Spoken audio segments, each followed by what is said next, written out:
നമസ്കാരം. ചെങ്കടലിലെ കപ്പലിന് നേരെ വീണ്ടും ഹൂതികളുടെ ആക്രമണം ഉണ്ടായിരിക്കുന്നു എന്ന ഏറ്റവും പ്രധാനപ്പെട്ട വാർത്തയാണ് ഈ മണിക്കൂറുകൾ പുറത്തു വരുന്നത്. ആക്രമണത്തെ തുടർന്ന് കപ്പലിലെ ജീവനക്കാരെ ഒഴിപ്പിച്ചിട്ടുണ്ട്. കഴിഞ്ഞ നവംബർ മുതൽ ചെങ്കടലിലെ കപ്പലുകൾക്ക് നേരെ ഹൂതികൾ ആക്രമണങ്ങൾ അഴിച്ചുവിടാറുണ്ട് എങ്കിൽ പോലും ഇതാദ്യമായാണ് കപ്പൽ ഒഴിപ്പിക്കുന്നത്.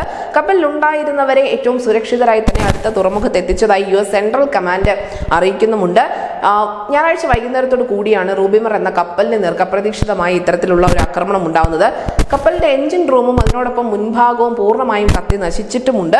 ആർക്കും പരിക്കേറ്റതായുള്ള വിവരങ്ങളൊന്നും തന്നെ ഈ നിമിഷം വരെയും റിപ്പോർട്ട് ചെയ്യപ്പെടുന്നില്ല. എന്തായാലും ആക്രമണത്തിൽ കപ്പൽ മുങ്ങി എന്നാണ് ഹൂതികളുടെ വക്താവ് അവകാശപ്പെടുന്നത്. പക്ഷേ ഇത് സംബന്ധിച്ചുള്ള ഔദ്യോഗികമായ ഒരു സ്ഥിരീകരണവും പുറത്തു വന്നിട്ടുമില്ല.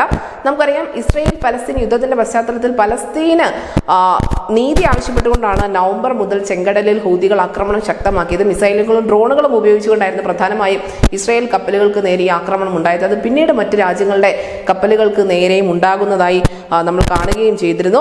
എന്തായാലും US-ന്റെയും UK-യുടെയും അടക്കമുള്ള കപ്പലുകളും ഹൂതികൾ ലക്ഷ്യമിട്ടിരുന്നു. ഇതേ തുടർന്ന് പശ്ചിമേഷ്യയിലെ ഒരു രാഷ്ട്രീയ സമവാക്യം തന്നെ മാറി മറിയുന്ന കാഴ്ചയും നമ്മൾ കണ്ടതാണ്. നിലവിൽ എന്തായാലും ഹൂതികളുടെ ആക്രമണങ്ങൾക്ക് കുറവൊന്നും വന്നിട്ടില്ല എന്നതിന്റെ ഏറ്റവും പുതിയ അല്ലെങ്കിൽ ഏറ്റവും ഒടുവിലത്തെ ഉദാഹരണമാണ് ഇപ്പോൾ ഈ റൂബിമർ എന്ന കപ്പലിന് സംഭവിച്ചിരിക്കുന്നത്. News desk Malayalam.